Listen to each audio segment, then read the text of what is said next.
kind of stuff.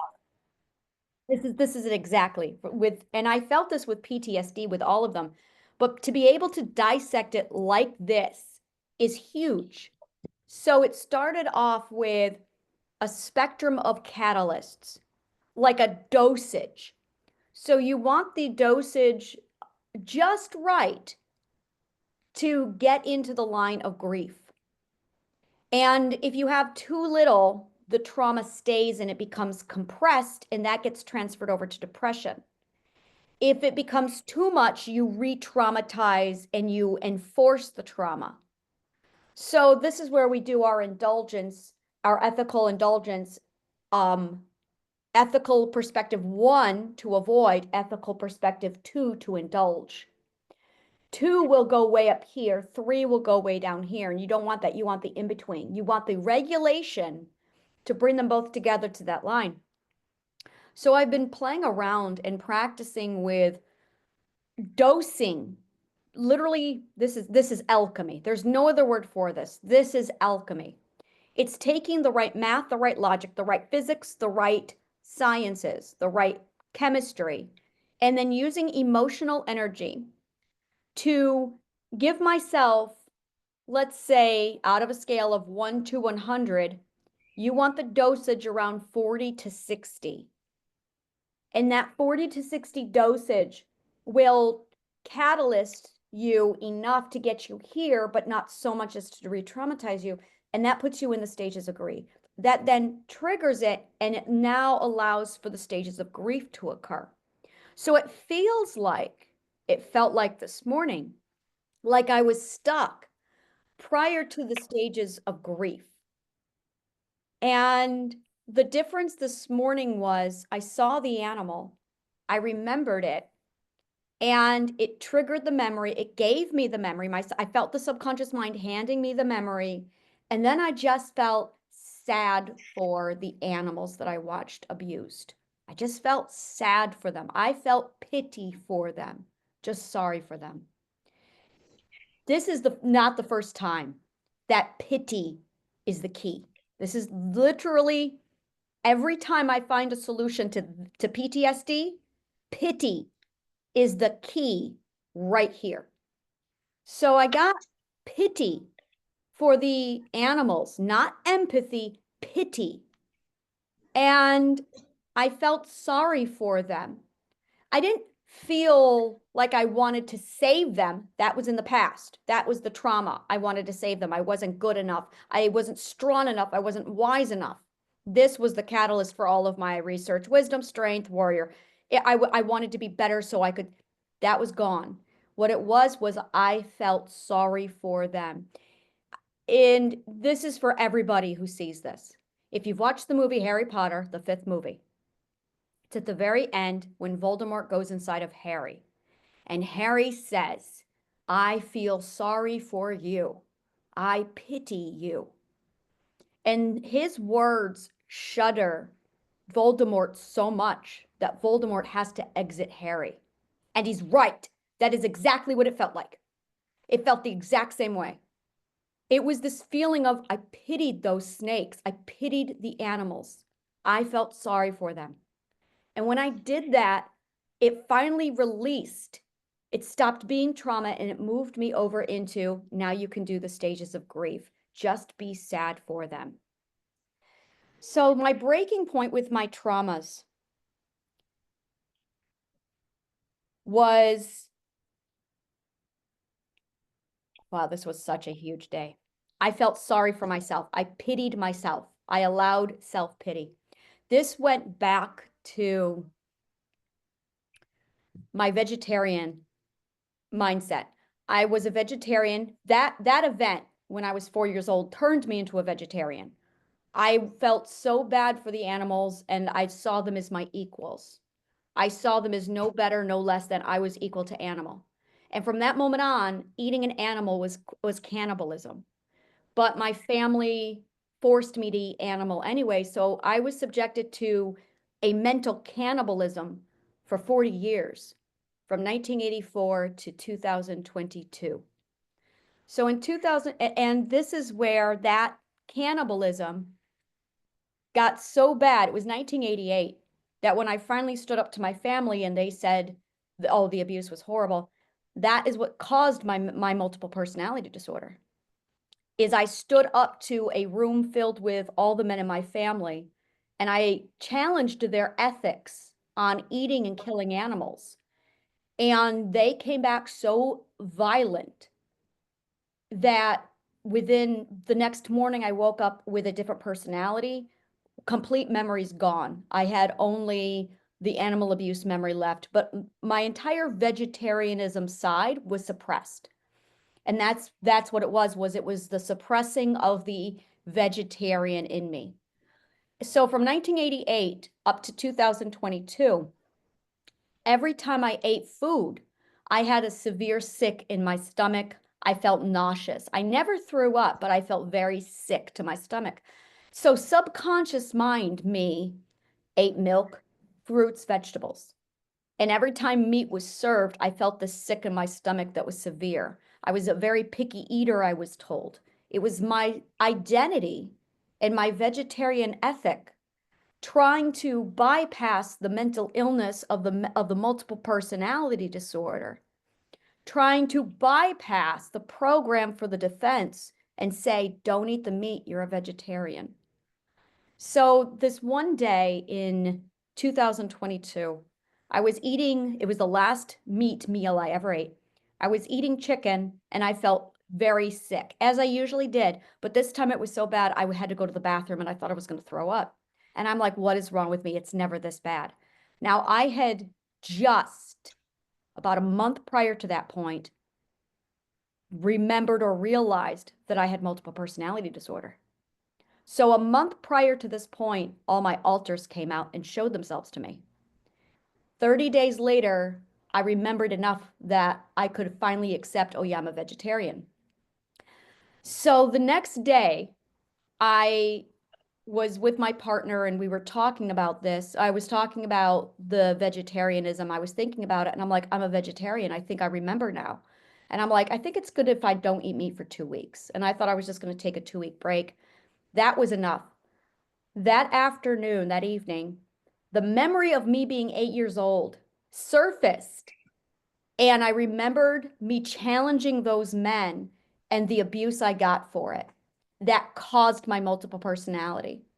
And that memory, when it came back, the nightmares immediately ended, the pain in my stomach completely gone, and I was permanently aligned to my vegetarianism again. I still had my alters. I would have them for another year. But in that moment, I broke down and I finally just cried. I said, poor me. And I had pity, self-pity. And I just sobbed for an hour. My partner held me and he rubbed my back and he said, I don't think you've ever done this for yourself. I don't think you've ever allowed this moment. And he was right. And I said to him, no. And I just hugged me and said, poor me, poor me. And it was self-pity. After that, everything changed. Everything changed. Self-pity is what I call the healing emotion. It is mandatory for recovery.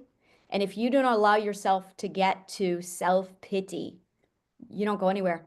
Now, our culture is anti-pity. In fact, we have a saying in America called pity party, which is a scolding if you feel sorry for yourself. And this psychology of don't feel sorry for yourself. You shouldn't feel sorry for yourself. No, you really need to feel sorry for yourself.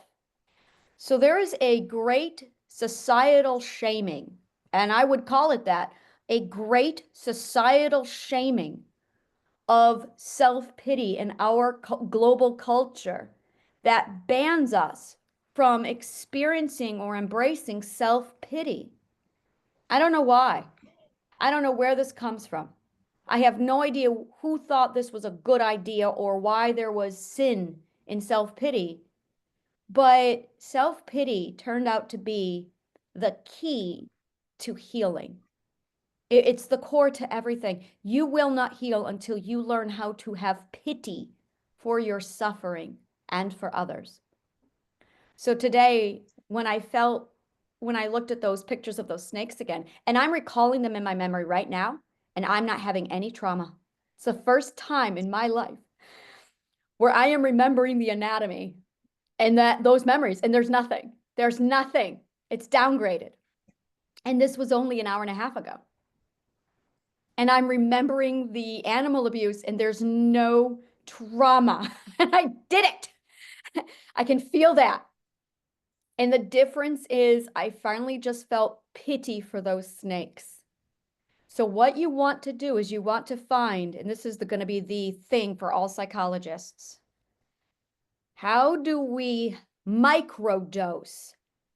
You want a microdose of the trigger. That's really what's got to happen. You want to trigger them, but you don't want a full trigger. You want to microdose them. It's like a snake venom, literally. It's the same thing with an antidote. This is literally your mental antidote. You want a microdose. Exposure therapy, yes, that's definitely where this leads. But this really what you're doing is you want the microdose.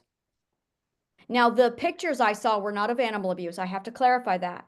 It was a scientific dissection of snake anatomy. That was one of the pictures. The other picture, again, was a scientific snake dissection. It was not animal abuse. So I was able to find this microdose in snake anatomy. And it was not a diagram, it was an actual photograph of scientific dissection. And that was enough that I could microdose myself. And then it led me into the line of, okay, now you can go through the stages of grief. Yeah. How do we do this? So now it's how do we do this? How do we get that microdose? Now, I really like the way you have just come out of that kind of situation, that there was no trauma when today you finally watched that picture of scientific book that your daughter had. Yeah. That is, what I don't understand with the trauma, like there was a case I was handling. Mm-hmm. There is a young boy. There were robbers that attacked them in the night, attacked the dad and the young boy. So young boy was around 9 years old. Okay. They killed the father, and the young boy witnessed. But to my surprise, the boy was talking. But from that particular day, he has not spoken. Yeah, okay, yeah. Mm-hmm. Yeah, I know what that is. He has not spoken. Is now, he went mute. Mm-hmm. Mm-hmm. So they have tried. They brought him for therapy. He has been undertaken in various hospitals. No recovery. So what do you think? I know Why exactly what it is. not recover? That is, he's a first ethical perspective. So there's two types of traumas. And this is something that I just uncovered with my daughter a few days ago. You are either type 2, which is assertive aggressive, or you're type 1, avoidant. That boy is an avoidant. That's what that is. I am not an avoidant. So this is really hard for me because I don't quite understand that psychology. My daughter is an avoidant and my partner is an avoidant. So I've had to use both of them to study their subconscious minds to figure this out. Now, there's also a hybrid. You can be an avoidant and an assertive. It is how your subconscious mind self-preserves. So an assertive will self-preserve by stripping all indifference and opening up. You will lose privacy. This is what I did. You will lose privacy. You will become loud. You'll become obnoxious. You will become flamboyant. You will be open to receive all the time too much until you shut down, and you'll be hypersensitive to all emotion. The flip side, avoidance. They close. They go to the first ethic. So they close. And the way my daughter described it a couple days ago was her body took her over. I believe that this is the vagus nerve. I believe this is the parasympathetic nervous system going on full self-preservation. It is a flop. Are you familiar with, there's fight flight, which is actually not mental, that's good. You're supposed to fight and flee. That's healthy. That's not a fear system. That is not a fear response. That is healthy self-preservation system. You are supposed to fight and flee. That's good. Fear system flops or fawns. That's actual fear system. There is fight and flee. You Yeah, either, yeah, those are which, healthy. You're supposed to do those. yes, I understand that. The, And then but the, from the flop and fawn, are you familiar with flop and fawn? flop, Flop and fawn, yes. can you This, expound? yes, I can. This came out, this is very new, flop and fawn. This is what the United States psychology field is passing around over here. And I agree with it. It is compatible with my work. Flop and fawn. Flop is when you do a full system shutdown. And that is what that boy is doing. He's in full system shutdown. It's flop. My daughter flops. My partner flops. Fawn, that's what I do. Fawn is when you mimic. It's when you blend in. So you become like the abuser to disguise yourself to keep yourself safe. It's what we see when people become abusive. And so you become abusive so you don't get abused. The flop, I'm noticing there's stages. This is currently in my research right now. There are stages to flopping. Stage one is social anxiety. The other extreme is complete total system shutdown and that boy being mute. He is in the final stage, the most extreme stage of flop. How to get them out? Self-preservation has got to feel safe.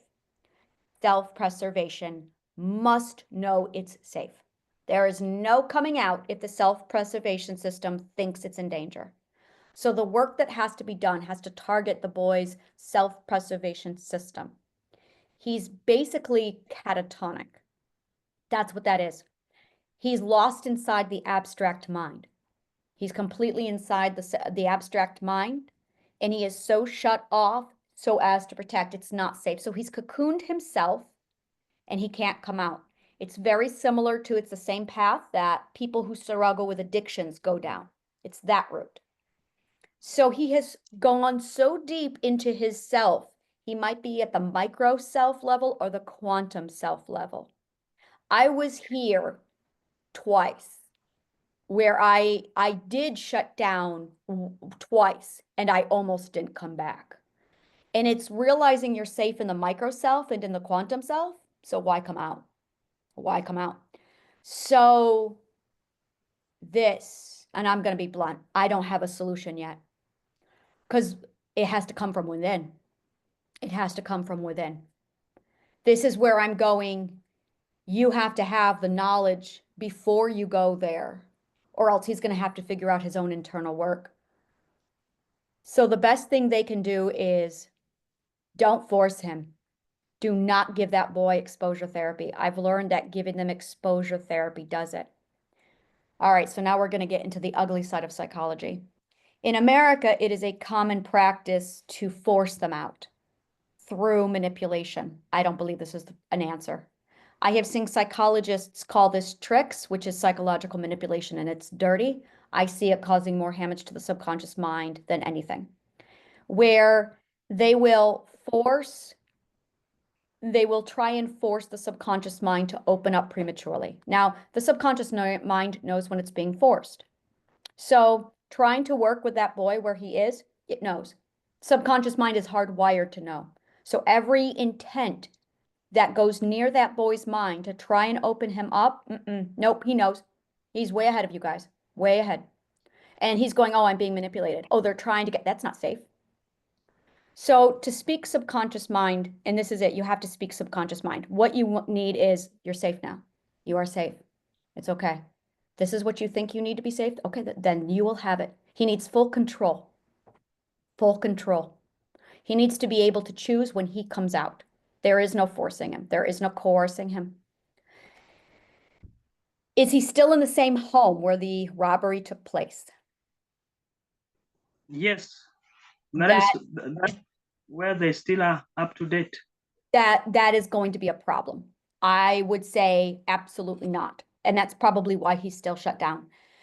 What he experienced was a violation of one of the most intimate orders.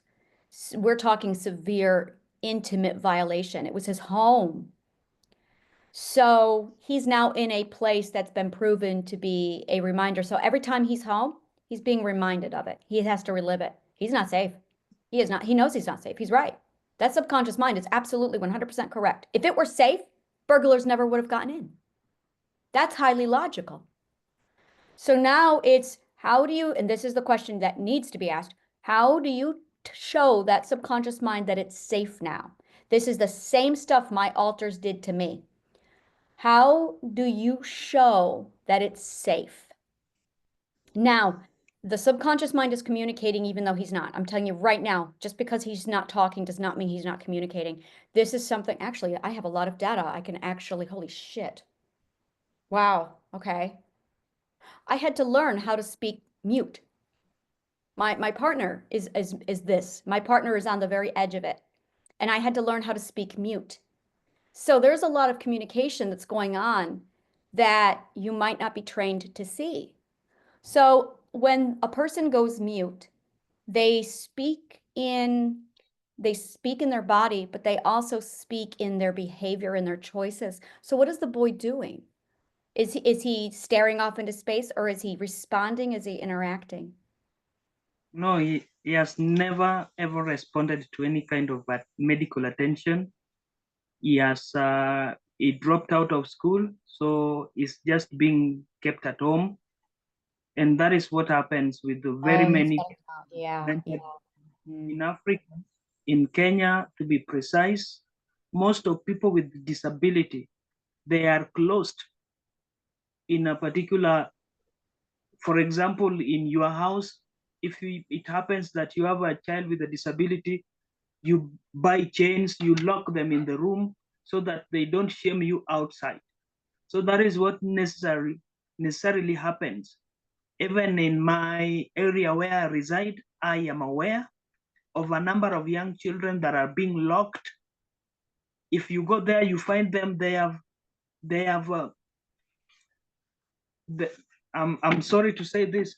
They have thrown out. They are very dirty. They have not. They have gone for a short call there, long call there. So everything is disorganized. And if there is something that you want to give them to eat, it is thrown to them there. So nobody wants to be associated with them. So that is what happens. The boy dropped out of school because uh, there is no school for people with special needs around my village where the incident took place. So those are things that are happening in Africa, but I believe we have the solution. Community Gaia, Yes, yes. Healing Garden as the solution for these people. Those And two mute. I don't know how can you compare this with also while I was working in the hospital, there are people that I tested for HIV and AIDS. And the very moment they realized that they were positive, now you have rightly mentioned that we are wired to either fight or flee. Mhm. Those who cannot fight in terms of taking their ARVs will flee.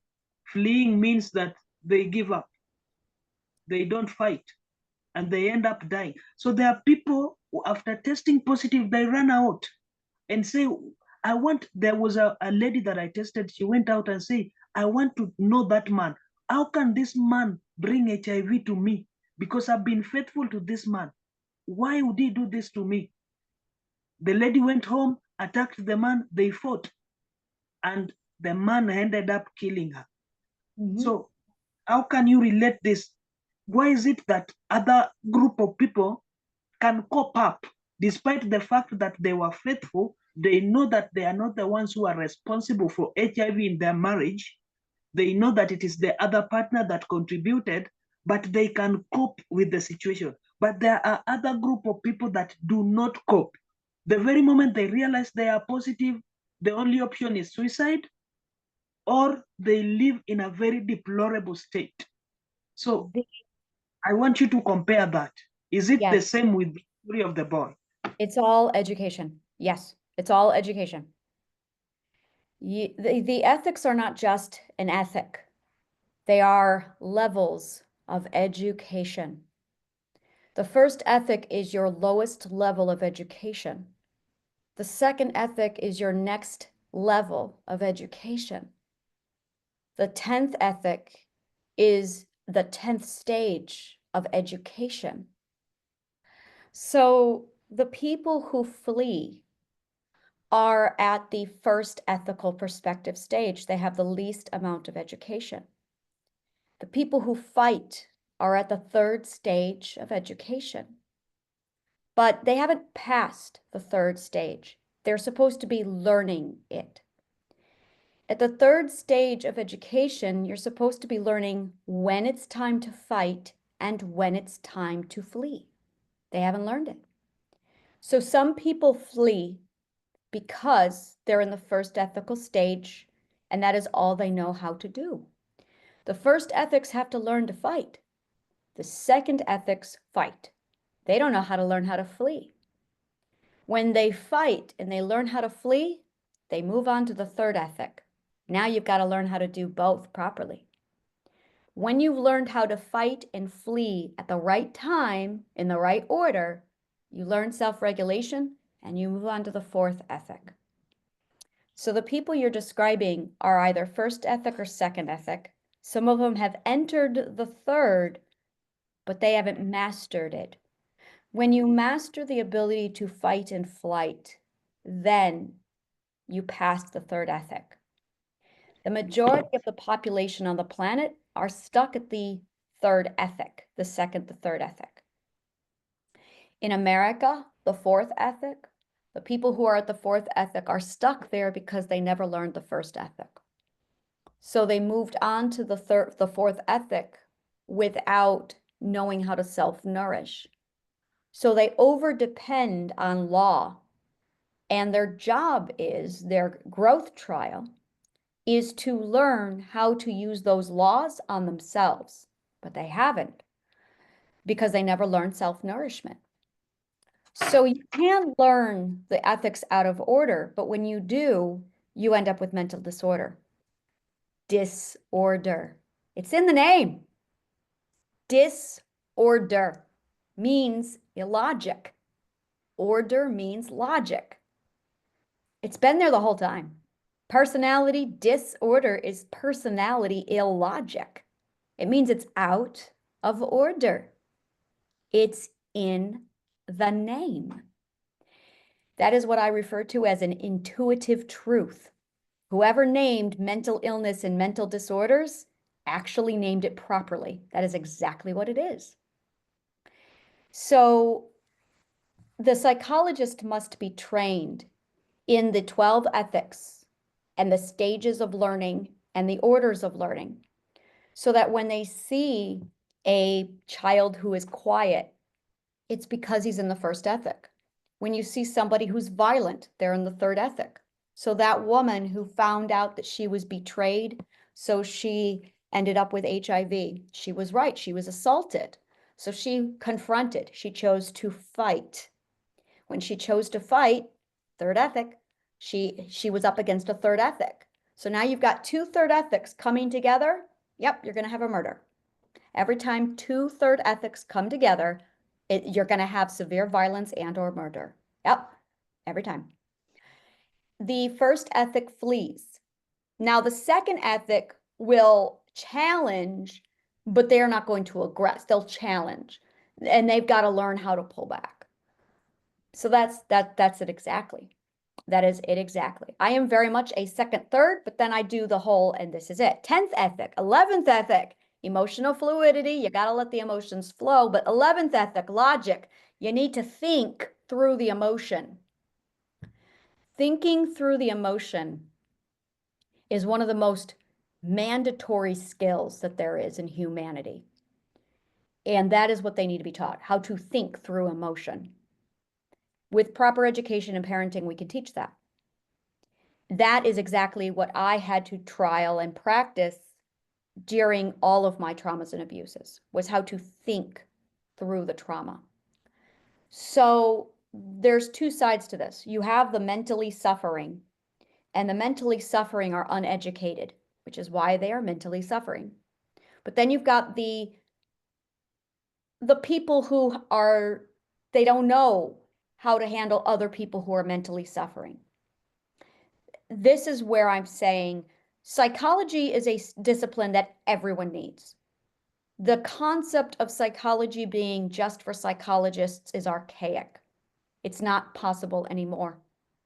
If you have a subconscious mind, you should be studying psychology, period. So now you've got a lot of people who have subconscious minds and don't know how to use them. And they're interacting with other people with subconscious minds and they don't know how to use them. And then now it's a degree of who's more mentally ill. So the more mentally ill is at the mercy of the mentally ill. Welcome to our society. And none of them has any knowledge at all about psychology. So why is everyone abusive? Why is everyone running away? Why is everyone mentally ill? Because of education. If everyone was studied and learned psychology, proper psychology at a young age, they would have the manual. This is your brain, and this is how to use it. But we don't teach this. So as a result, people have no idea how to use their brains. They don't know how to use their minds. That is what I had to do when I was healing myself. I was literally learning the science of how to use my brain 101. And when I reverse engineered the subconscious mind, I was actually learning the manual of the how to use your subconscious mind. This is literally the book I'm writing right now, is the user manual for the subconscious mind. And that is one of the things that we are building into the program is you need to know how to use your brain. When my daughter came to me 2 days ago and she asked me, Mom, do you know about anxiety? Yes, I know about anxiety. I had to pull out the subconscious mind user manual, chapter 5, and I walked her through chapter 5. Within an hour, she reverse engineered her own trauma. She figured it out. She dug it out. She resolved the issue. She corrected the logical fallacy, plugged it back in, and she's fine. Just education. That's when I realized, oh, so that's what a parent's for. The parent's job is supposed to be teaching your child how to use their subconscious mind. But parents don't have this knowledge. So this concept, only psychologists get to practice psychology. It's archaic and it's hurting us. It is not for psychologists anymore. It is humanity. It's literally the how to be a human. And I can't say we just discovered it because we didn't. We didn't. I was studying Stoicism philosophy 2 days ago. And I went, okay, this is just my work. I had no idea that my work was 100% Stoicism, just Stoicism. If you study Stoic philosophy, you are studying my work. When Plato did his work, he said, this is how to do philosophy. And that's what I studied, how to philosophy. And then I took his stuff and I did philosophy. When I did philosophy, I found the user manual of the subconscious mind. And when I did that, now, 2 days ago, I'm sitting here researching Stoicism and I went, oh, when you apply Plato's work, you get Stoicism. We've had Stoicism for 2,000 years. It's always been there. But when people saw it, they said, oh, that's just religion. Oh, that's just philosophy. They had no idea. So we've had this for 2,000 years and we didn't know. This is actually why I don't like Freud. Freud came out and he was mentally ill and he was showing a lot of symptoms of his own mental illness. So he wanted to figure out what was wrong with him. So he was trying to do psychology and figuring it out, but he had no education in psychology. He had no education in philosophy, and it shows. So he did his own thing and he really was way off. Like he was way off in left field. He got the dream therapy kind of right, but for the most part, he had no idea what he was doing. Carl Jung was a philosopher. I studied Jung because I found him in philosophy. I didn't study him in psychology. I was studying theology in philosophy. That's how I found Carl Jung. And then later I found out he was a psychologist, and I went, oh. So I came into psychology through philosophy. When I was working with the American psychologists, one of the things that I handed them was, have you studied philosophy? And they said, no. I said, you really need to. So they are coming back to me now. All these mental crises that people come in with, oh my, I realized I had a horrible life and I need to fix it. That's what's called an existential crisis in philosophy. Plato provides a how to survive your existential crisis handbook, and you know how to get through your existential crisis. Socrates does a whole lot of stuff on the existential crisis. And that is how I knew how to get through a lot of my mental health was I had studied Plato, so I knew existential crisis. So with the American psychologists, I gave them philosophy. I said, you need to study Plato. You need to study Socrates. And she called me up several times and went, holy shit, this is just psychology. Yeah, yeah, it is. So now I'm going to ask this question. If we've had philosophy for 2,000 years, why haven't the philosophers stepped up to say, excuse me, you know, psychology is just philosophy, right? I have that answer. I figured that out. But then why aren't psychologists connecting the dots? Psychologists don't study philosophy. Philosophers should have studied psychology if they had done philosophy right and made the connection. Because when you study philosophy the Greek way, you're actually studying all the disciplines. The Roman way of doing philosophy is you read about the history of philosophy, you read about the philosophers, and they call that philosophy. That is not philosophy. If you had read Plato, that's not philosophy. Philosophy is studying all the disciplines and then putting them together. And that gives you the human manual. So my Triadic Healing, my Ashavana educational system, spoiler alert, it's just philosophy done the ancient Greek way. But here's the thing. Philosophy is ancient Greek. It was never Roman. So you had to have the ancient Greek psychology to understand philosophy. But we're trained in the Roman psychology. So with the concept of putting children in chains to control them if they're mentally ill, or these lies or these taboos of, oh, well, we're more concerned about our reputation than our children's health. That's all Roman psychology. So when you study Roman psychology and Greek psychology, you get two different psychological profiles. And I noticed that the psychology profile that we all have is Roman. We are 100% the offspring of Roman mind. Ancient Greek came before the Roman mindset, and they had a completely different way of looking at everything. Now, my educational system, this is beautiful, is ancient Greek. So I ended up with an ancient Greek psychology. An educational system is really a cultural seed of psychology. So when you create an educational system, what you are really doing is integrating a cultural seed into someone's mind. That's a lot of power. So every single one of the educational systems that exist right now in this world are the Roman cultural seed. In mathematics, everything that is birthed from an origin contains the origin, and the origin passes on to a spinal cord. That is the common denominator. The educational system, all of them, contain the origin and the spinal cord.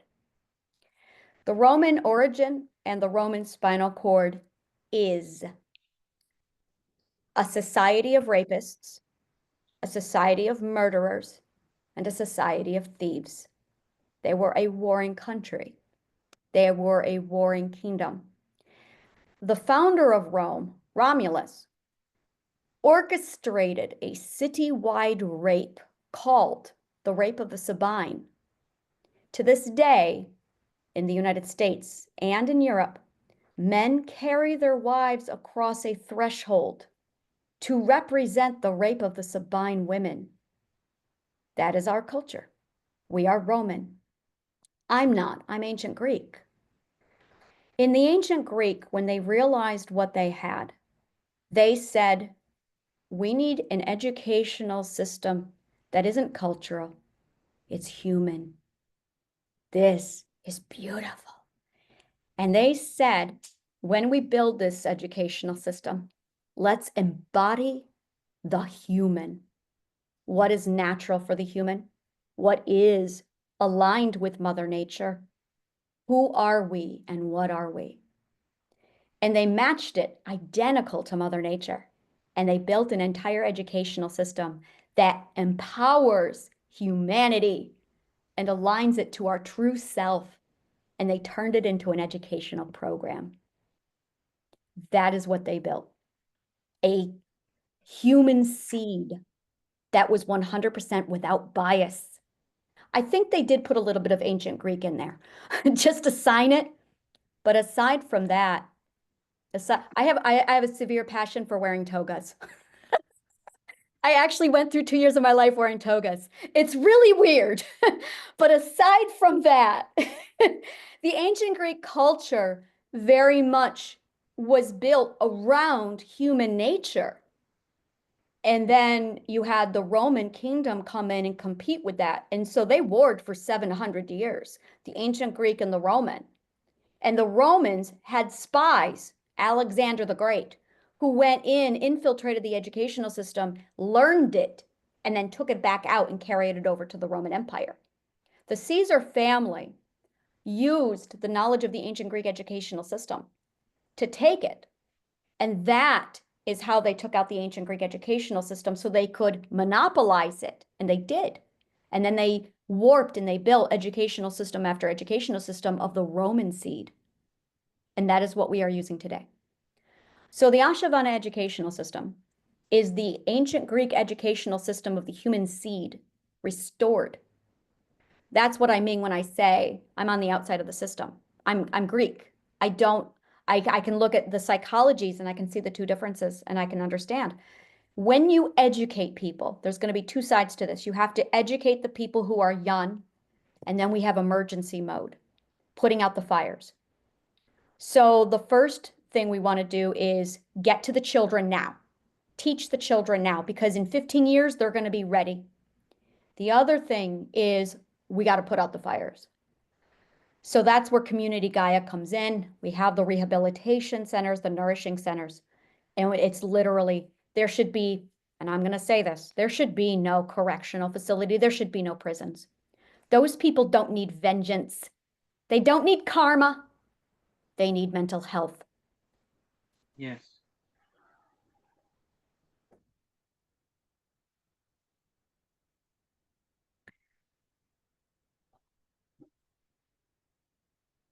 I guess this is where, yeah, definitely questions if you have any. Indeed, those people don't need any correctional center. They don't need prison. They only need the mental health. And that is what I've been drawing. I've been doing the plan I have done in regards to a Shavana Educational Center. I've done anything possible within my purview. We have teachers who are willing to be working in a Shavana Educational Center. We have psychologists who will be working in the rehab and also in the hospital facility. That is Wonderful. community hospital. So all those groups are on board. And today I also have your message in regards to another college where I engage the leadership of that college, African Institute, and they are definitely willing to work with us. And they are also going to give us the alumni in line with the profession of psychology, social workers, community developers, and community health workers. That is substantial. That is wonderful news. That is absolutely wonderful. Wonderful. So That those is, three categories of group we are going to be given from that institution. So yes. it is a matter of now putting things on the ground and Yes. begin to build a Shavana Educational Center and Community Gaia. That That is is that the is perfect. That is wonderful. I want to introduce you to a new word. It is called poyodistat. I love to say it. It's my favorite new word, poyodistat. I'm going to be saying it a lot, poyodistat. Poiotis is ancient Greek for quality. Stat is to stabilize the quality. It's like a thermostat, except thermo means heat. So it's not a thermostat. It's a poiodistat.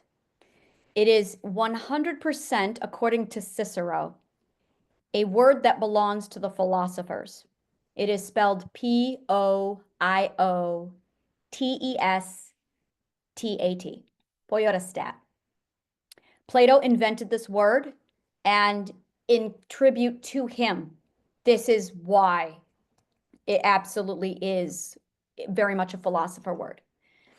Prior to the word poiotis, the concept of quality did not exist. The Romans changed it from poiotis over to quality later on. But quality stat did not feel good to me. It did not feel right.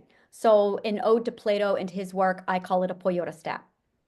The poiotis stat is what we are building. It is the system of taking the happiness and health temperature of the people through our lab and community to then upload it into the educational system to nourish the people. And then we use the math and the data from the lab to increase the happiness health level, locate the right temperature, quote unquote, of happiness, and then setting the Poyota stat to stable. That is what we are building.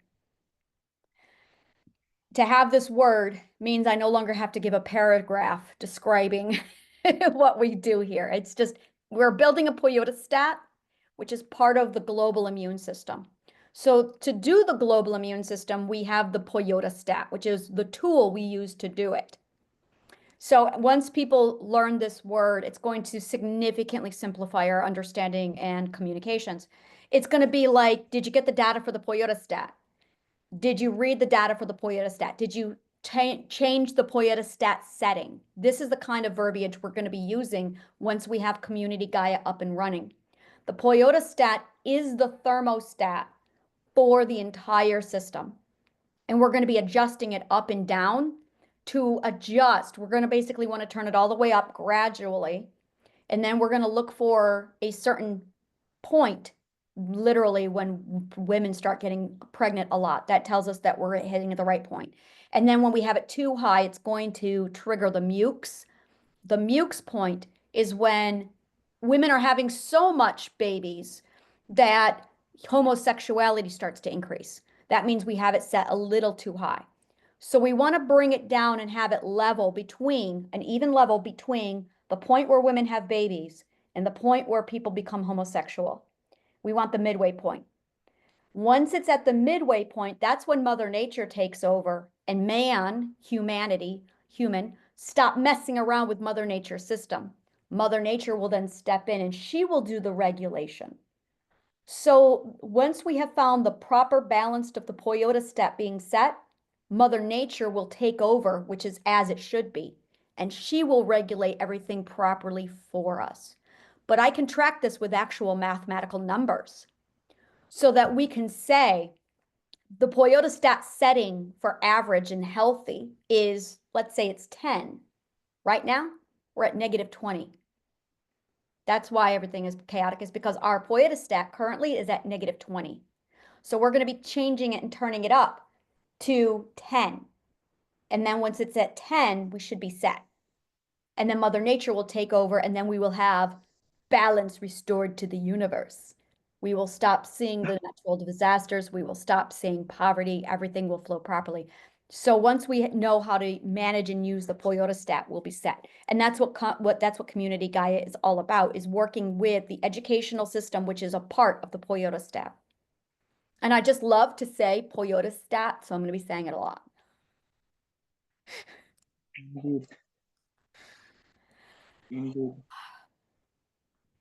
That is wonderful news. That is wonderful.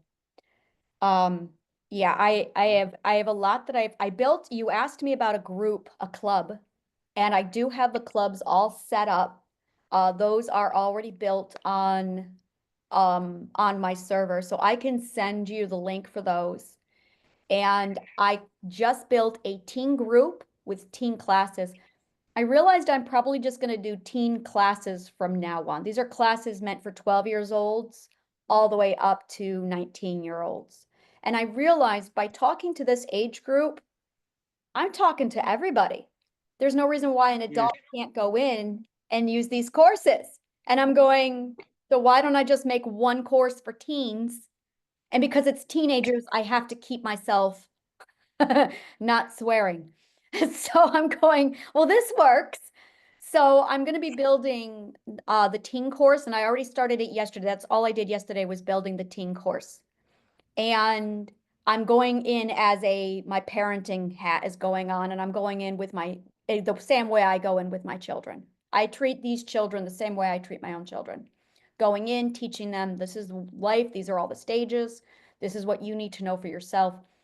And then I'm just going to make this course available to everyone so anyone can go in and read the teen course, but it's going to be the user manuals for the subconscious mind, all of it. And that will be available in all of these groups. So as people go in, they too can watch this stuff. So, and also parents are going to be able to see, yeah, this is the hardcore truth of life. This is the way life really is. So.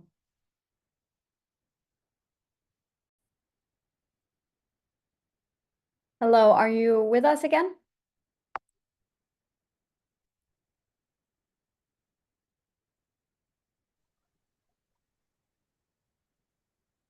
Hello again. No. No, this is wonderful progress. This is very exciting. It's one more step, and it's exciting and frustrating because the steps are being built. And it's every time there's one more step, it's very exciting. And it's an adventure. It's very much where are we going? It's really eager to see where precisely this is going to lead. No, it's not even that, because we know where it's going to lead. It's how it's going to get there. It's very much how are we going to get there? Because we know we're going to get there. But the how is the adventure. And it's very exciting. Because and this is where part of me is feeling like, just enjoy the ride. Just sit back and enjoy the ride. And it's going to unfold naturally. And I'm going, okay. And I'm going, but do I need to do anything? What do I need to do? And I'm already doing what I need to be doing on my end. And this is the hardest part to learn. This is dream building 101, is trusting that what you desire to do is what you are supposed to be doing. And it's trusting your wishes. It's very hard because it's absolutely opposite from everything else. One of the things that I'm telling the children, and I'm thinking about 12-year-olds, and I'm thinking about what I needed to hear when I was 12. 12-year-olds are smart. Children are smart. They know crap. They know stuff. And we Yes. think that they don't, but they do. And that underestimate is so offensive to them. It's an insult. I remember how insulted I was when adults thought I couldn't figure stuff out. And it's like, so my approach to children has always been, they're my peers, they're my equals. They know, and they're going to figure it out. Are you just going to be honest and prove that they can trust you? Or are you going to lie and show that you can't be trusted? So the way a parent works with a child, the way any adult works with a child, it is really a trial of trust that the parent or the adult is on, and either the parent passes or fails. So it's can the child trust you? Are you going to be honest? Are you going to be open? Are you going to open up and tell the child the truth, or are you going to lie to the child? And I felt this is very important. As a patient of therapy, I could feel it with my therapists. I knew they were lying to me. I knew they knew stuff and they were hiding it from me. I knew it. And when I finally figured out what they were hiding from me and I confronted them, trust was broken. Now, the flip side of that, and I'm still having this conversation, and this actually thought about this morning, and I have the answer for this. Can the therapist tell the patient, you have multiple personality disorder? No, you cannot. You cannot. Do not. I still stand by that, because the moment you tell someone with multiple personality disorder that they have multiple personality disorder, the person is going to go, oh, Joanna would have gone dangerous. So you do not want to tell someone with multiple personality disorder that they have multiple personalities. It is actually called multiple consciousness disorder. That is really what it should be called, because you have multiple consciousnesses. Everyone has multiple personalities. This was multiple consciousness disorder. So what I would do is I would write a form, a description, and I would personally do this. And I would say to every person in the world, multiple personality, multiple consciousness disorder cannot be diagnosed. It's too dangerous to diagnose it. You're on your own. Bottom line, you're on your own. Because the moment you tell an alter, you're an alter, they go rogue. You do not want a rogue alter. But you got to talk to the identity in the subconscious mind. So I would say this is a generic form that we give to 100% of all patients, no matter what. We cannot diagnose your conditions, because the moment we diagnose your conditions, your subconscious mind has figured it out. So there's not going to be a diagnosis. However, in the case of multiple consciousness disorder, we have a problem. If you have multiple consciousness disorder, you're not going to know about it, because your alter is the one who thinks. Now, how to tell if you have multiple consciousness disorder? Here are the symptoms, but you got to find your own way out. Here's the map, but we can't tell you. You're on your own, but we can't tell you. We want to, but it would trigger, and then you would have a rogue alter. We don't want a rogue alter, but you're on your own. We can't enter your mind. I would do this with a child who is mute. I would do this with a child who is mute. Oh, yes, I would. You can write letters to them. And if they can read, they can read. If they're still listening and observe, the question is, are they taking in data? So I'm going to take you into my mind. I was taking in data. I was 100% taking in all the data when I was in that place. I was taking in data. And I'm going to read you a passage from Broken. It was the point where I was in that part of my mind and I didn't want to come out. I was not going to come out. And I remember hearing him talking to me. I could hear him talking to me. And I was thinking, who are you talking to? And I debated with myself, do I want to come out of my own mind? No, why would I ever come out of my own mind? That's not safe. I would never want to do that. And I would have these debates. And there was something that snapped inside of me, and I decided to come out.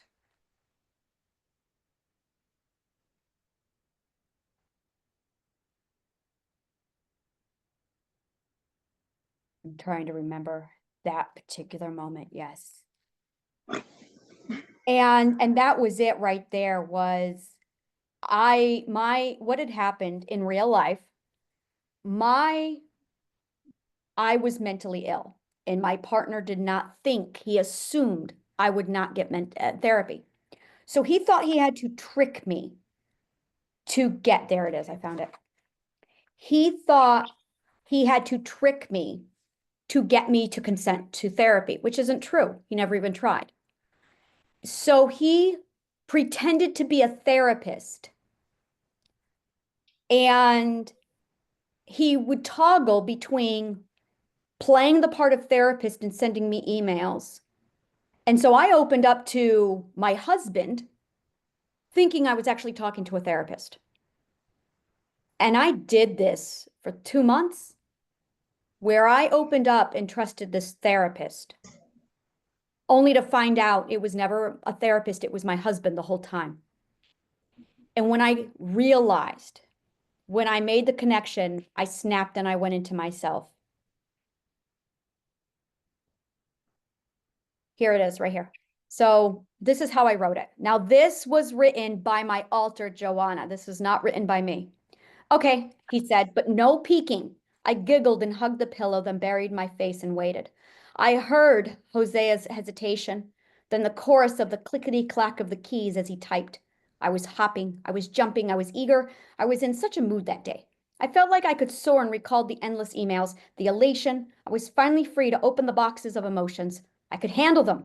I glanced over my shoulder, and in a matter of moments, I slipped into the other world, and this one vanished. I stood in my room. This is inside my mind now.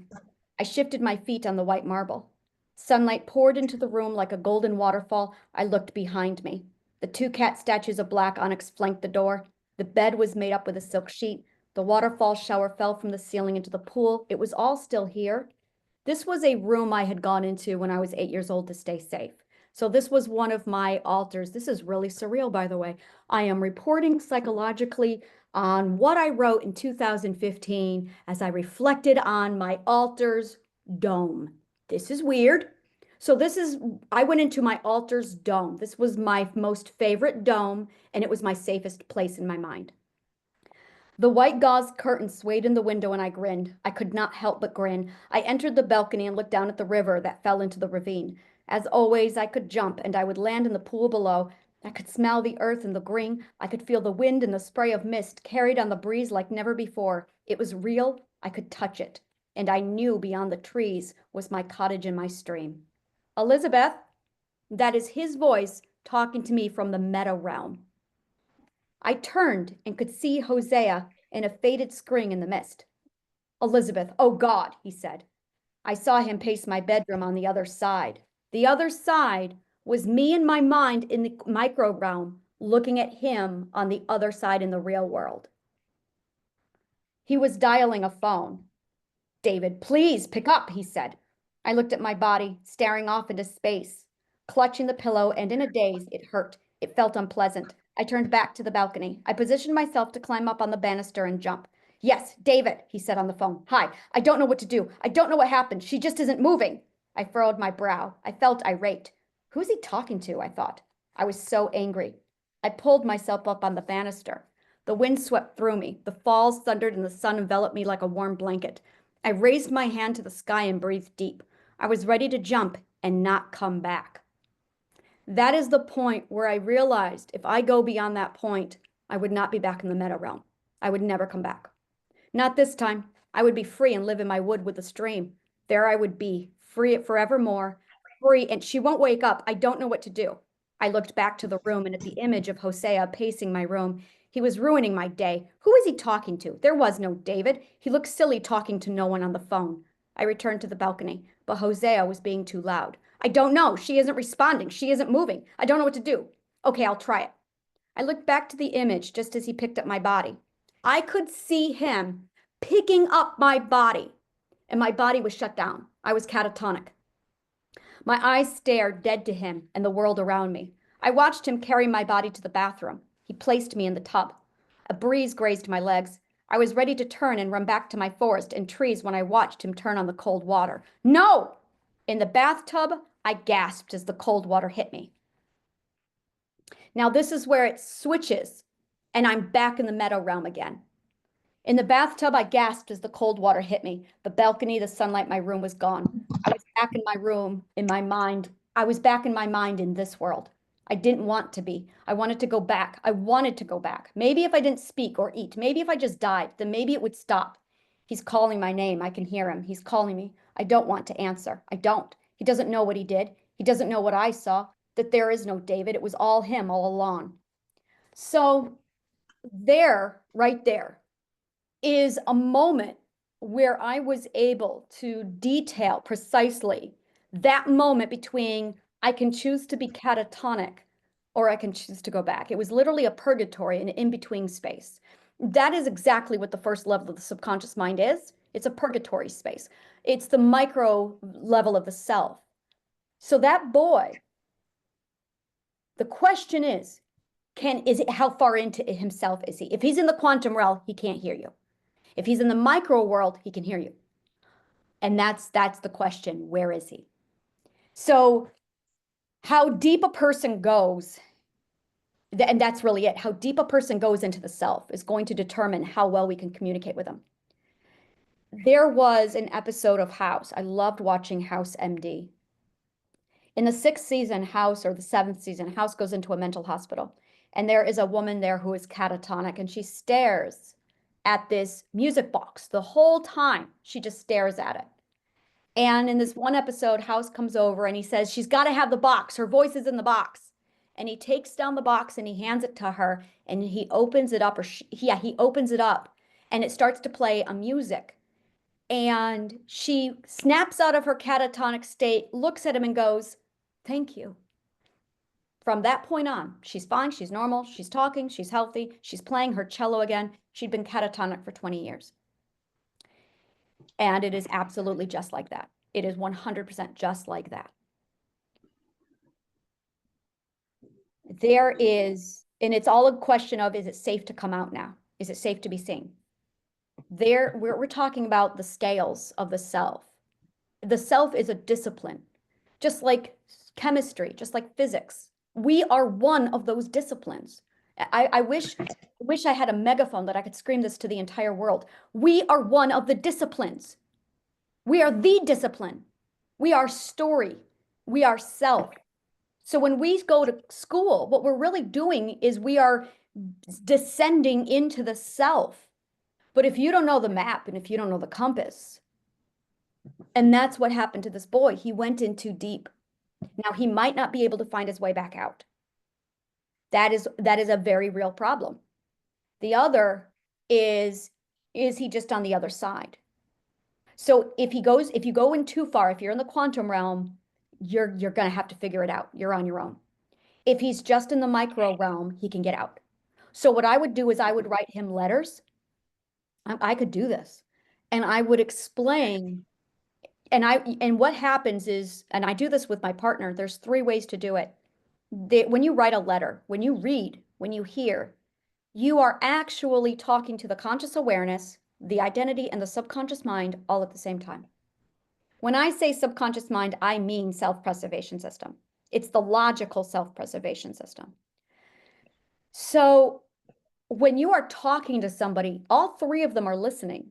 The identity is going, I love, I want, please bring me close, don't let go. The self-preservation system is going, is it safe? Is it okay to do this? The conscious awareness is just the container. But an educated conscious awareness can manage and navigate an educated conscious awareness. That's our challenge. That is what we are doing here. We have a job of making 8 billion beautiful people educated conscious awarenesses. Because as soon as we start giving them 8 billion, as soon as we train these 8 billion people, this is your educated awareness. Everything solves itself. The question is, how do we get to them? So the question about this boy is, how far in is he? Now, personally, let's assume that he can hear us. Let's assume he can hear us. So is he reading? Can he read? Is he watching TV? Can he watch? He can hear, he can hear, he can be given instructions to do. The way we are talking, he gets everything, but So the he problem is listening. So he is listening. then he's not too far in. He's only in the micro level. I can reach him. That is absolutely, you can reach him. It's going to take time, but you can reach him. You can reach him. He needs to feel safe. So really what he needs is a healthy, safe zone. He needs a healthy, safe zone. That is what he needs. That is what I raised the other time when we were talking. I told you Mhm. that the way I am planning this all program, Mhm. there are people that I engage. Like yesterday, I had the African Institute College, Mhm. and the very moment they realize that we are planning to do a thing of this nature, of helping the community, some of them at this early stage subject those people to me, send some of them to me that, Jared is having a solution to your child's challenge. Can you go to Jared? So they come to Mhm. me even early as today. Yes, yes, yes.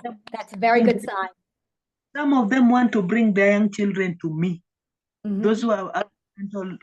challenges, some of women who are running away from gender-based violence, Mhm. some of the young girls wants to go to school. Some of them are coming to Yeah. me.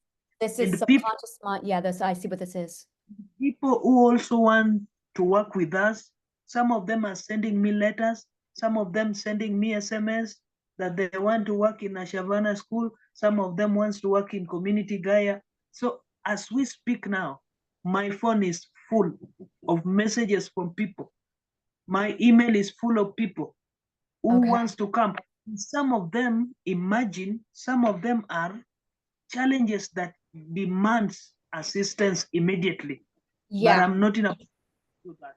So you Yeah. just the kind of I would put them on an email list. I don't know if you have that there, but an email list. So that as soon we are getting set up, here's an email list.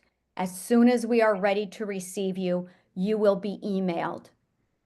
And that's it right there. I basically it's taking pre-orders. It's in a business language, it's the same concept is we're basically taking pre-orders. So, and this I expected. I 100% expected this. This actually is a very good, once the comprehension is there, once they understand what we actually have, then it's okay. We're talking immediate relief. We're talking immediate solution. Now, there's going to be, go ahead. the understanding is very high, Good, even more good, than they understand me so high that they want to come even today. They excellent. want to be work in community Gaia, and it is not yet there, but So, they want so to. the Americans, so I'm going to show you what I'm getting from the American side.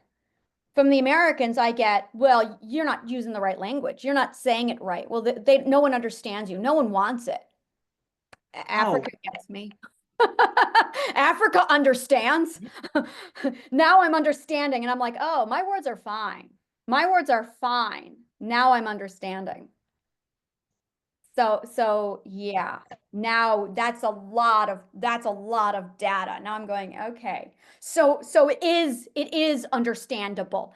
They can understand it. This is interesting. This is They do. very interesting. They do understand, and they are ready. They're ready Yes. to work from Yeah. from the contractors, from the engineers who are going to build the school. Everybody, That is everybody's on. that is wonderful. So it sounds like it's finally hit it, it's ignited and it's going. All right, that's wonderful. This is phenomenal.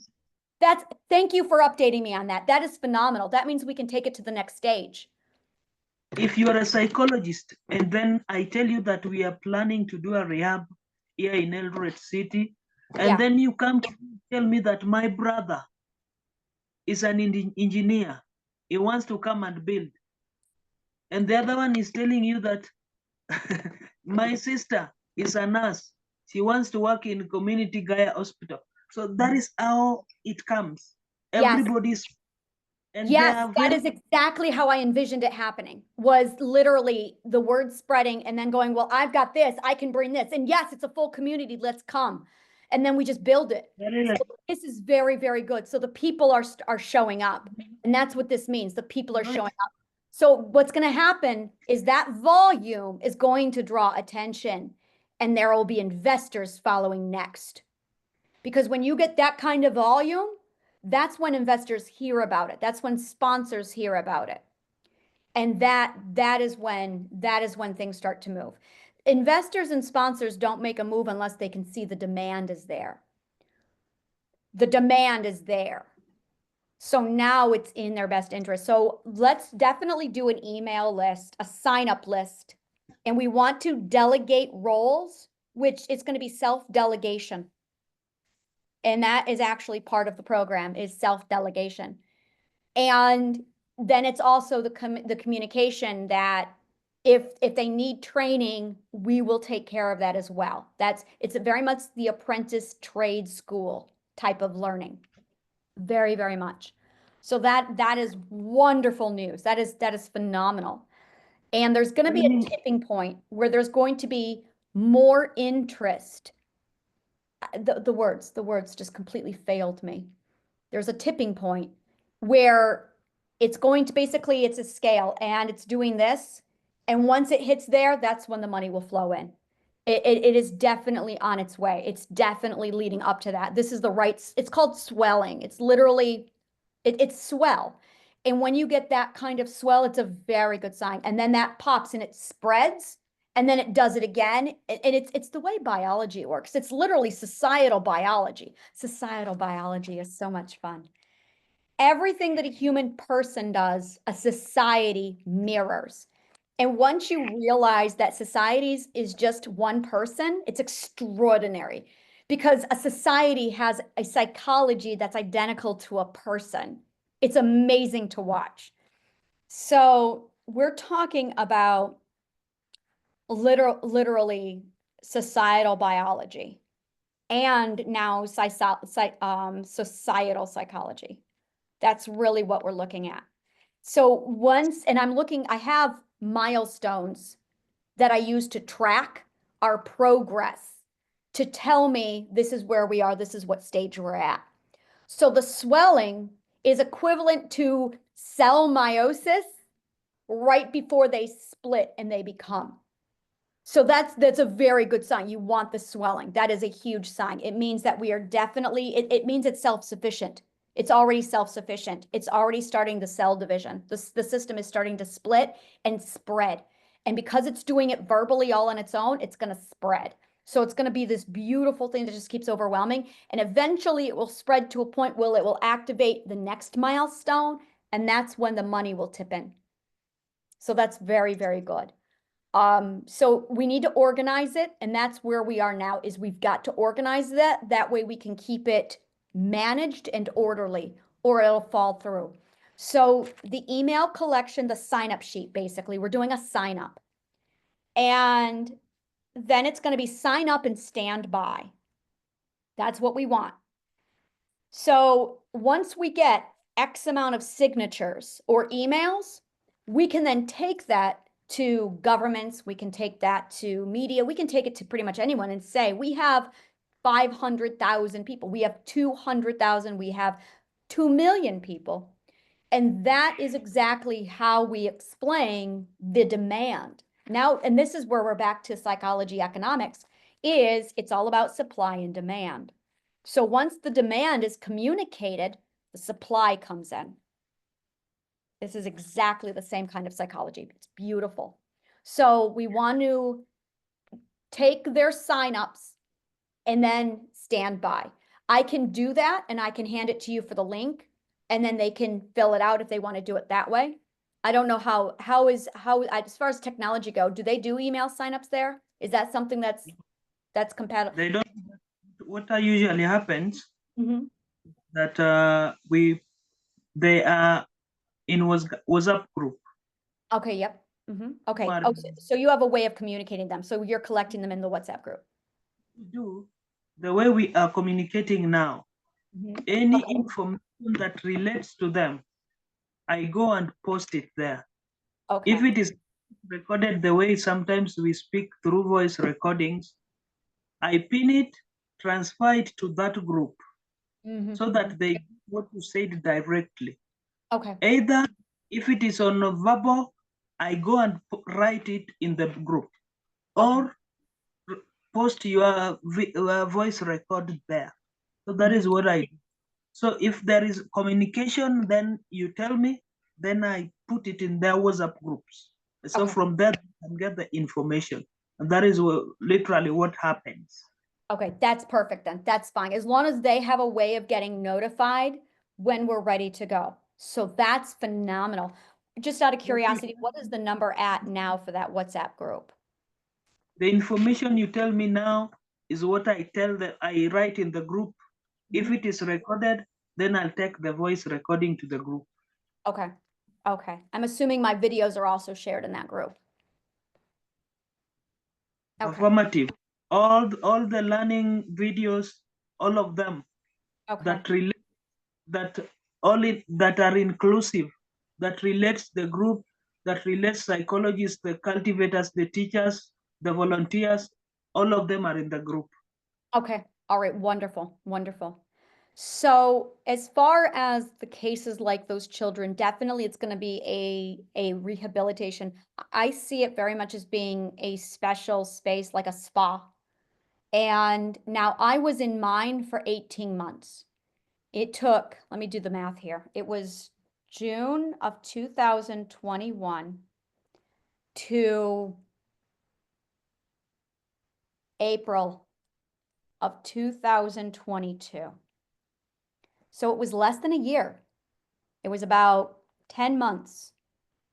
I had 10 months of constant safety and love before my alters finally said it's safe to come out.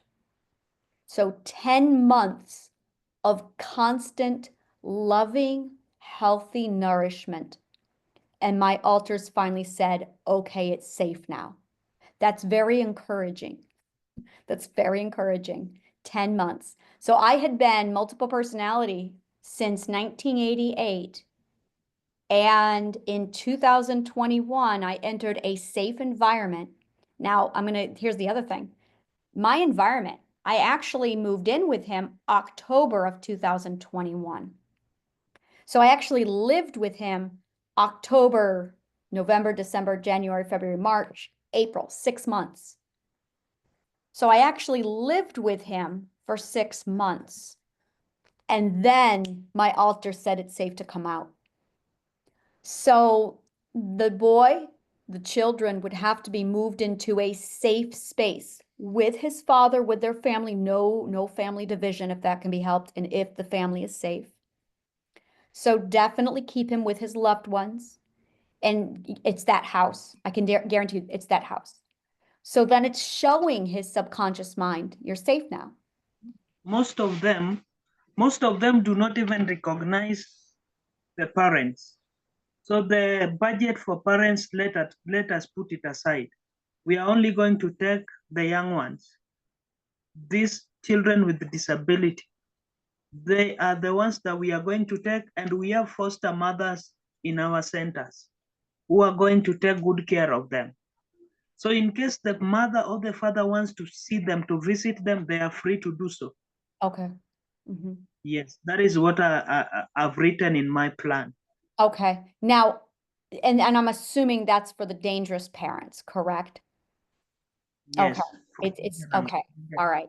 Yeah, But and that would have to be an evaluation. And I know you know this. It's evaluate by case by case. Yeah. There's going to be a spectrum. I know you know that. Every case has to be evaluated, Mhm. and we only take the vulnerable ones, the Correct. ones that need serious attention. And Yeah. in case where you have a child with disability, the parents is also very poor themselves, they can't feed themselves. So in Yeah. that scenario, like there was a mother who had a disabled child, the husband sent her away.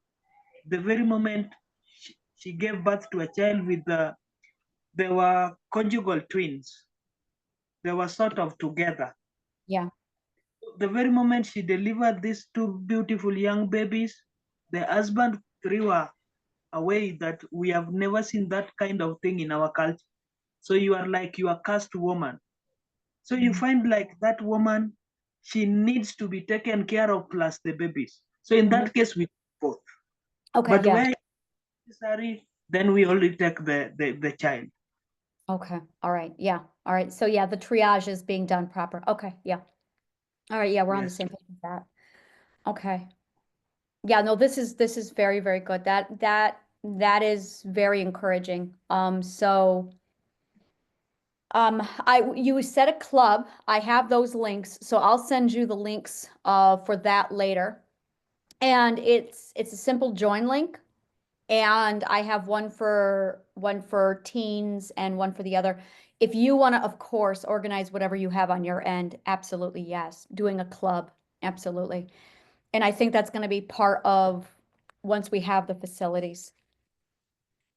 No, that, yeah, Yes, you know, the only challenge that I'm currently encountering is that like last week we had a meeting. We had a meeting in an apartment. mhm, This is rented, mhm, and we are supposed to have another one with the new recruits. I told you about African Institute. I need to bring them down and teach them what we are all about. mhm, Remember, I only spoke with the lecturer and I mhm, told him just a bit of what we have. And now they have given me the students, they mhm, have given me the alumni, the professionals who have graduated from the school. So mhm. I need to sit them down, tell them all these things that we have been speaking 3 months now down the line. Yeah. Okay, So yeah. I have to share with them. Some of them I have to share with them your voice messages because some of the voice messages are there. They need to listen to you directly from your voice messages and from the videos that we have been doing.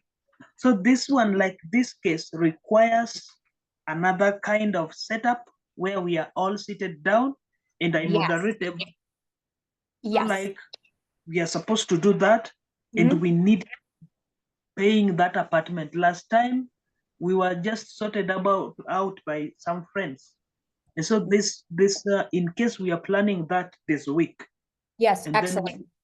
need to. So if your friends can help us out, if your friends can help us out with some little, it cannot be much, some Mhm. little funding, and then we go and pay the owner of the apartment. We have our training, and then Okay. I tell community Gaia is all about, and then we submit the questions and any other issue that shall arise to your desk. Okay. Yep. How Yes. much is that? How much would it be for the apartment? Apartment is 9,000. That is Kenya shillings. Okay. Oh, in shillings, 9,000 shillings. Okay. That Okay. is around less than $100. Oh, okay. All right. Thank you for translating.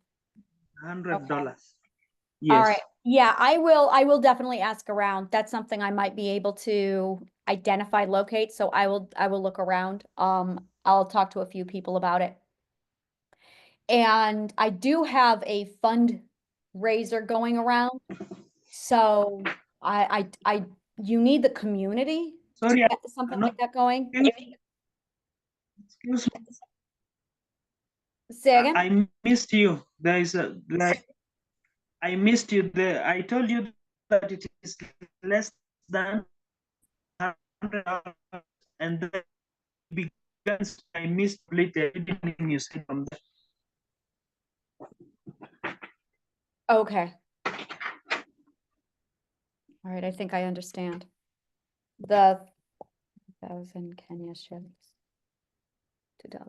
Okay, there it is.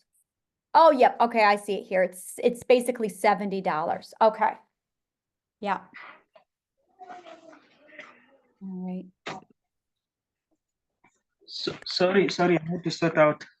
So I told you that it is less than $100, and then you began speaking. I missed everything. So you can just Okay. It's $70. I did look it up just now. Yeah. So yeah, no, I will see, I will message people and ask around to figure out what I can accumulate for that 70.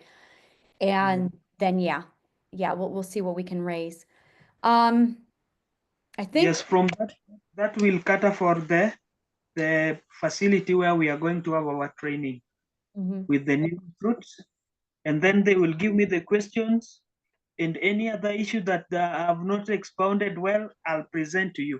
The questions that I will not be able to answer, of course, I'll bring to your desk so Okay. that you give input. Because some Okay. of the questions are tricky. You remember last time I also gave you the questions. There were questions I was supposed to give you, but I didn't have that at that time. So I'm going to combine them together with the questions that will arise, and then I present one time. Okay. When you are ready with those, let me know and we can jump on a Zoom and we can go through those. So absolutely, that's something I'll be available for 100%. My schedule is almost always empty, always. And I don't know why, but I'm supposed to keep it empty. And I think I have to be on call for things like that. I don't understand it completely yet, but that's one of the things that I'm contending with. So that is everything here you're saying is a wonderful update. That is a lot of wonderful, If you massive. say that, if you say that you are almost empty, then I wonder why people are not making good use of you. Because Well, this is where I struggle. I try and communicate and I do networking, and 100% of my appointments get canceled. And I'm going, what am I doing wrong? I'm psychology. What am I doing wrong? And I have put stuff out there in social media. Nothing. I get literally crickets no matter what I do. And I cannot figure it out. Like I'm at a point where I'm going, is this divine intervention where I'm not supposed to be in the United States yet? Or am I really not understanding American psychology? Or is there a wall? Like I cannot figure it out. And it's extraordinary because I talk to Africa and I get this kind of response. I step outside of Africa, nothing. And I'm like, what is going on?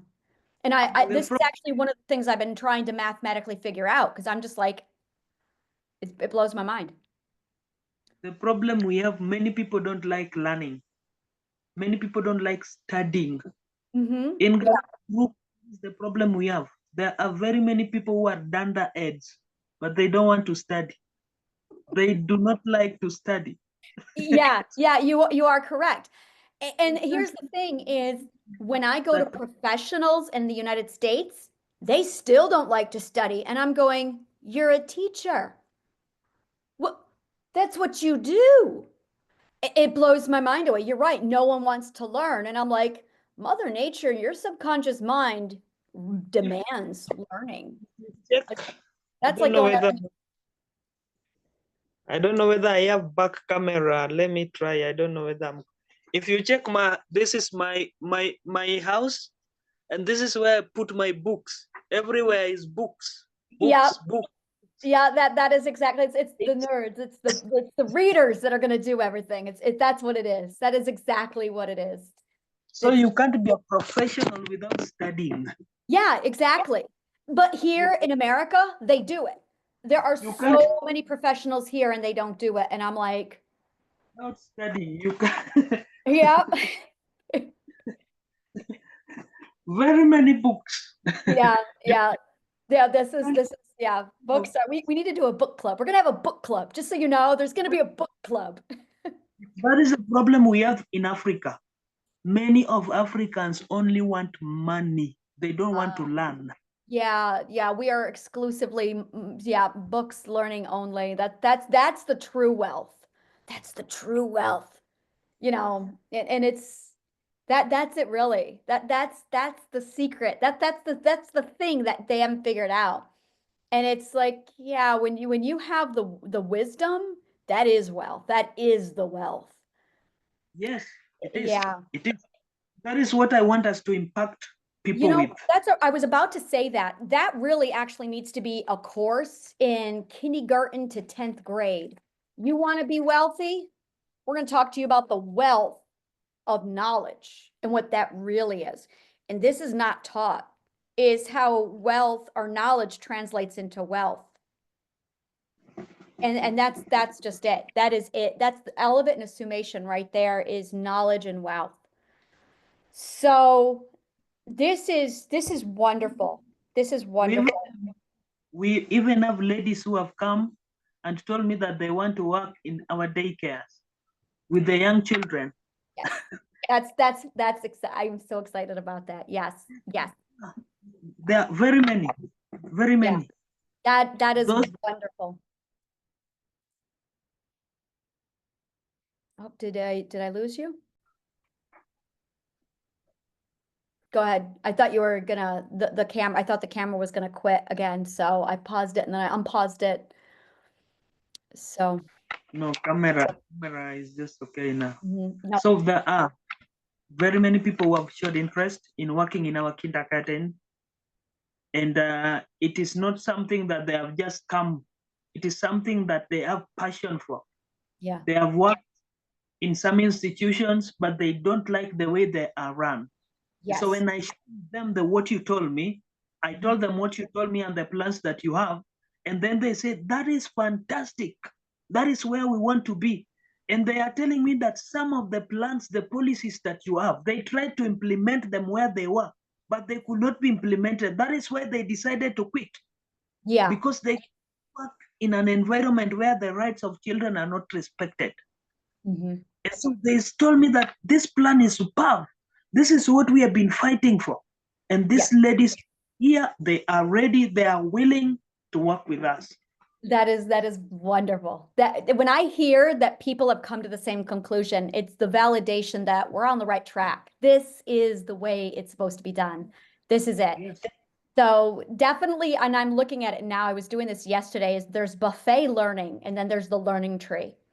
And I was thinking that we were going to have to fight this, but I'm beginning to see, based off of that report, that this is going to it's going to be adopted instantly. So this is what we want.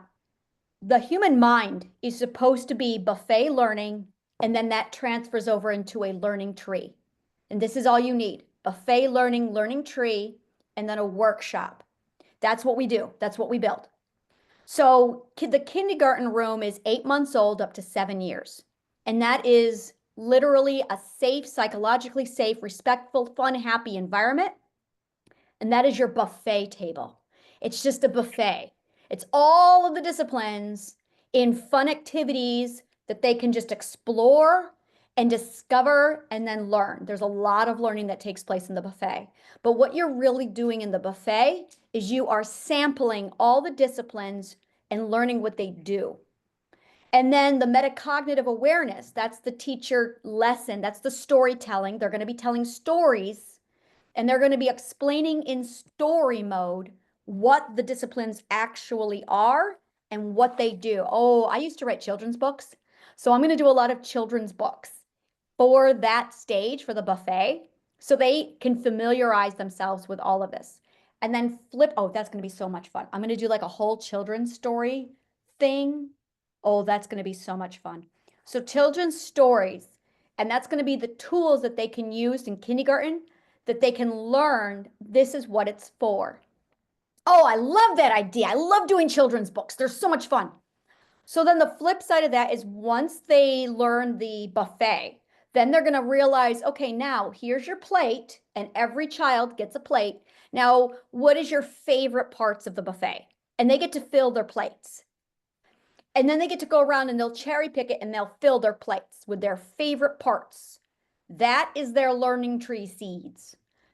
Then they're going to go off on the learning tree and they're going to discover and explore. And I do like a ship analogy where they go on an adventure and they're an explorer.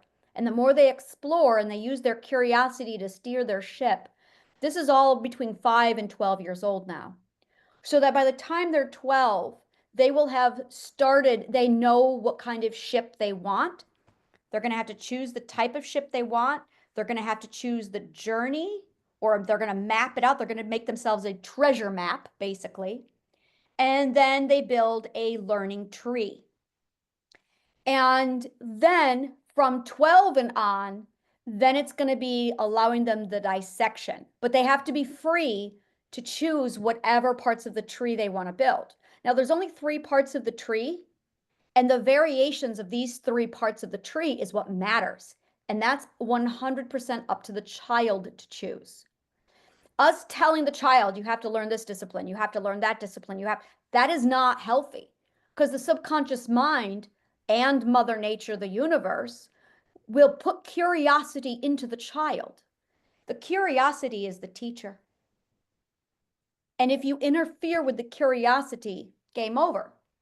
So child has curiosity for this book. They have to go there. And the problem we have in traditional educational system is the teacher parent will interrupt the curiosity and say, you can't have what you're curious about, you have to have this, according to the curriculum. And that cannot take place. The curriculum is the curiosity. So the curiosity builds their curriculum. And we train them how to use their curiosity to build their curriculum. So it's really a how to DIY your own learning journey. So while we do that, they're learning the user manual of the subconscious mind. They're learning the academic disciplines. They are learning the 12 ethical stages, and they're learning scientific method. That's all you need. That is all you need. That is what I call your NES.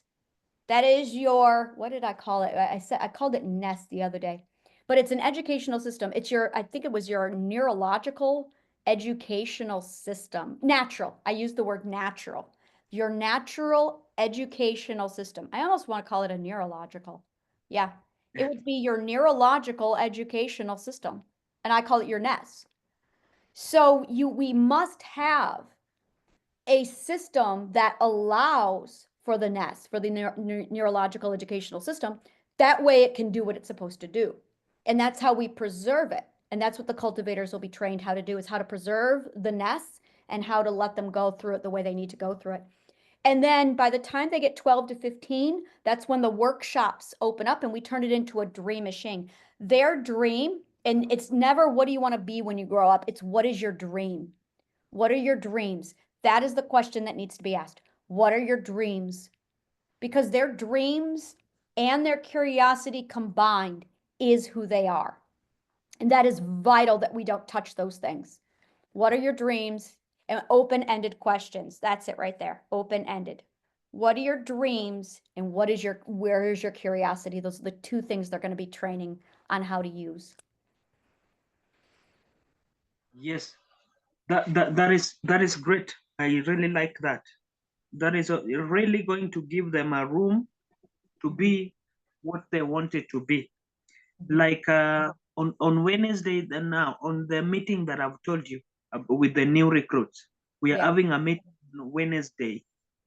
The meeting is scheduled to take place on Wednesday. That is day after tomorrow. Okay. And then what I'm going to begin with is 12 ethics. So I requested you, I don't know whether you listened to my messages. I sent you messages this morning. I have not yet. I was, but yeah, they are. I will be listening to them after this. I told you that I need the 12 ethics in documentation. Oh, sure. Yeah. Yes, we discussed them. You told me, and I took notes. But I need the complete from your desk now, official, with the in form of documents, so that is what I'll begin with on Wednesday when we shall be having a meeting. Yep, absolutely. Yeah. Yep, I have that. I will send those over. I already have those. So yeah, I can send those right over for you. Yes. Okay. And you said on Wednesday is when you're doing it. Okay. Yeah, that works. Today is Monday evening. I know it is your morning time on Monday. Yeah. As it's evening. So tomorrow is Tuesday, then Wednesday. Yeah. Yes. Yeah. And that's the other thing that I absolutely love is there's a skeleton, and then passing the skeleton over, it's preserved, the quality goes on the skeleton, but then make it your own. Absolutely make it your own. You're supposed to combine the two. And that is where it's beautiful. You guys come in with your ideas. Fantastic. That's wonderful. I've been a lecturer in a college, so if you give me a plan, I know how to play with the plan and to create it It is your plan, but it still has to be explained in my own way Yeah, without and that's diverting exactly from as it what you should have be. said. Yes, I understand what you are saying. Yeah, So yeah, that, in that essence, I can also make it in a simpler language that they understand. You know, and some of you, that is exactly what I've been. Yeah, yeah, yeah. some of I get a lot of hate on my science language. They're like, you need to, and I'm like, no, I don't need to. I don't need to translate my laboratory talk. What I need are translators. I have decided to opt into the translator option. I need to keep my science language. yes, Yeah. I understand you because both of us are speaking science. Yeah. So some of them are non-scientists. So I Mhm. need to break it down to them in a simpler language. So I'll do that. There's no Yeah. problem. Yeah. That is, thank you. I appreciate that. That's been my, yeah, I've had a lot, I get a lot of hate from Americans on that one. They're like, "Oh, you need to change it." Don't tell me what I need to change. That's my story. I am a scientist. I don't pretend to be anything. I am a scientist. It's what I do. So, yeah, no, this is perfect. This is wonderful. This is very, very, very, very good. Excellent. Yes. All right. I think we are all set. I'm going to go ahead and stop the recording.